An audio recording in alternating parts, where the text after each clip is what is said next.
ರೈತರ ಮೇಲೆ ದಬ್ಬಾಳಿಕೆ ಮಾಡಿಕೊಂಡು ಇವತ್ತು ಮಾನವೀಯತೆಗೂ ಒಂದು ದಿನ ಆದ್ರೂ ಕೂಡ ನಮ್ಮ ಭಾಗಕ್ಕೆ ಬಂದು ನೀವು ರೈತರುಗಳ ಸಂಕಷ್ಟವನ್ನ ಕೇಳಲಿಲ್ಲ. ಯಾಕೆ ನಿಮ್ಗೆ ಓಟ್ ಹಾಕ್ಲಿವ ನಾವು? ರೈತರು ಅಂದ್ರೆ ಗುಲಾಮ್ರ?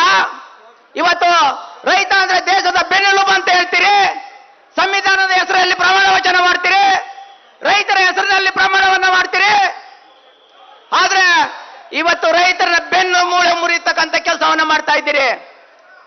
ಮಾನ್ಯ ಮುಖ್ಯಮಂತ್ರಿಗಳೇ, ನೀವು ಒಂದ್ ಕಡೆ ಕನಕಪುರ ಭಾಗಕ್ಕೆ ಹೋಗ್ತೀರಾ, ರೈತರಿಗೆ ಚಿನ್ನದ ಬೆಲೆ ಬರ್ತದೆ ಜಮೀನು ಮಾಡಬೇಡ್ರಿ ಅಂತೀರಿ. ನಾವು ಬೈರಮಂಗಲ ಕಂಚಕರ್ನಳ್ಳಿ ಭಾಗದವರು ರೈತರಲ್ವಾ? ನಾವು ಅಲ್ಲಿ ಬರಡು ಭೂಮಿ ಅಂತ ಹೇಳ್ತೀರಿ. ಇವತ್ತು 9,600 ಎಕರೆ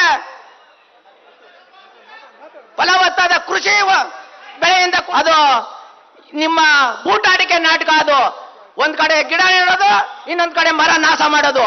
ಇದೇನಾ ನಿಮ್ ಪ್ರವೃತ್ತಿ? ಇದೇನಾ ನಿಮ್ ಲಕ್ಷಣ? ನೀವು ಪರಿಸರ ಉಳಿಸ್ಬೇಕೆ ಹೊರತು ಮಾರಣ ಹೋಮ ಮಾಡುವಂಥದ್ದಲ್ಲ. ಇವತ್ತು ಆ ಭಾಗದಲ್ಲಿ 20-30 ಸಾವಿರ ದನಕರುಗಳಿದೆ, ಮೇಕೆಗಳಿದೆ, ಕೋಳಿಗಳಿದೆ. ಇವಕ್ಕೆಲ್ಲ ಪರ್ಯಾಯವಾಗಿ ಏನ್ ಮಾಡ್ತೀರಿ? ಹಾಗಾಗಿ ಇವತ್ತು ಮುಖ್ಯಮಂತ್ರಿಗಳೇ, ನೀವು ನೀವನ್ನ ತಾಳಿದ್ದೀರಿ. ಏನಂದ್ರೆ ಒಂದ್ ಕಡೆ ನಮ್ನ ರೈತರನ್ನ ಏನೋ ಮನವೊಲಿಸಕ್ಕೆ ಕರಿತೀರ, ನಮ್ನ ನಿಜವಾದ ರೈತರುಗಳು ಏನು ಸಾವಿರಾರು ರೈತರುಗಳು ನಾವು ಬೀದಿಲಿ ಕುತ್ಕೊಂಡು ಹೋರಾಟ ಮಾಡ್ತಾ ಇದ್ವಿ, ಅವ್ರನ್ನ ನೀವು 15 ಜನ 20 ಜನ ಬರ್ರಿ ಅಂತೀರಿ. ಆದ್ರೆ ನೀವು ಪರ ಇರೋರ್ನ ಕರೆದಿ 10 ಜನ ಬಂದ್ರೆ 250 ಜನ ಅಂತ ಸುಳ್ಳು ಹೇಳ್ತೀರಿ. ಇದೇನಾ ನಿಮ್ದಿದು? ನೀವು ಕರೆದಿ ನಮ್ನ ರೈತರನ್ನ ಕರೆದಿ ನಿಮ್ಗೆ ಸದನ ಸಮಿತಿ ಮಾಡಿ ಒಂದು ವರದಿಯನ್ನು ತರಿಸ್ಕೊಂಡು ಒಂದು ನಮ್ಮ ತೀರ್ಮಾನವನ್ನ ಮಾಡ್ತೀನಿ ಅಂತ ಹೇಳಿದ್ರೆ, ಆಟ ಆಡ್ಕೊಂಡು ರೈತರ ಮೇಲೆ ದಬ್ಬಾಳಿಕೆ ಮಾಡಿಕೊಂಡು ಇವತ್ತು ಮಾನವೀಯತೆಗೂ ಒಂದು ದಿನ ಆದ್ರೂ ಕೂಡ ನಮ್ಮ ಭಾಗಕ್ಕೆ ಬಂದು ನೀವು ರೈತರುಗಳ ಸಂಕಷ್ಟವನ್ನ ಕೇಳಲಿಲ್ಲ. ಯಾಕೆ ನಿಮ್ಗೆ ಓಟ್ ಹಾಕ್ಲಿವ ನಾವು? ರೈತರು ಅಂದ್ರೆ ಗುಲಾಮ್ರ?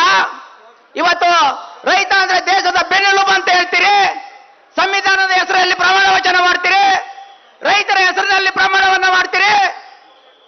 ಆದ್ರೆ ಇವತ್ತು ರೈತರ ಬೆನ್ನು ಮೂಳೆ ಮುರಿತಕ್ಕಂಥ ಕೆಲಸವನ್ನ ಮಾಡ್ತಾ ಇದ್ದೀರಿ. ಮಾನ್ಯ ಮುಖ್ಯಮಂತ್ರಿಗಳೇ, ನೀವು ಒಂದ್ ಕಡೆ ಕನಕಪುರ ಭಾಗಕ್ಕೆ ಹೋಗ್ತೀರಾ, ರೈತರಿಗೆ ಚಿನ್ನದ ಬೆಲೆ ಬರ್ತದೆ ಜಮೀನು ಮಾಡಬೇಡ್ರಿ ಅಂತೀರಿ. ನಾವು ಬೈರಮಂಗಲ ಕಂಚಕರ್ನಳ್ಳಿ ಭಾಗದವರು ರೈತರಲ್ವಾ? ನಾವು ಅಲ್ಲಿ ಬರಡು ಭೂಮಿ ಅಂತ ಹೇಳ್ತೀರಿ. ಇವತ್ತು 9,600 ಎಕರೆ ಫಲವತ್ತಾದ ಕೃಷಿ ಬೆಳೆಯಿಂದ ಅದು ನಿಮ್ಮ ಬೂಟಾಟಿಕೆ ನಾಟಕ. ಅದು ಒಂದ್ ಕಡೆ ಗಿಡ ನೆಡೋದು, ಇನ್ನೊಂದ್ ಕಡೆ ಮರ ನಾಶ ಮಾಡೋದು. ಇದೇನಾ ನಿಮ್ ಪ್ರವೃತ್ತಿ? ಇದೇನಾ ನಿಮ್ ಲಕ್ಷಣ? ನೀವು ಪರಿಸರ ಉಳಿಸ್ಬೇಕೆ ಹೊರತು ಮಾರಣ ಹೋಮ ಮಾಡುವಂಥದ್ದಲ್ಲ. ಇವತ್ತು ಆ ಭಾಗದಲ್ಲಿ 20-30 ಸಾವಿರ ದನಕರುಗಳಿದೆ, ಮೇಕೆಗಳಿದೆ, ಕೋಳಿಗಳಿದೆ. ಇವಕ್ಕೆಲ್ಲ ಪರ್ಯಾಯವಾಗಿ ಏನ್ ಮಾಡ್ತೀರಿ? ಹಾಗಾಗಿ ಇವತ್ತು ಮುಖ್ಯಮಂತ್ರಿಗಳೇ, ನೀವು ನೀವನ್ನ ತಾಳಿದ್ದೀರಿ.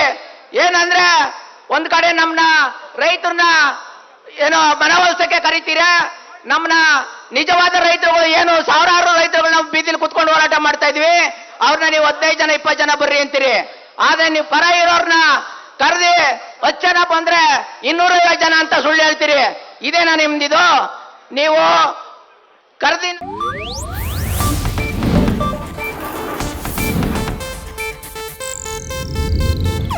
ಇದು ಏಷ್ಯಾನೆಟ್ ನ್ಯೂಸ್ ನೆಟ್ವರ್ಕ್ ಪ್ರಸ್ತುತಿ.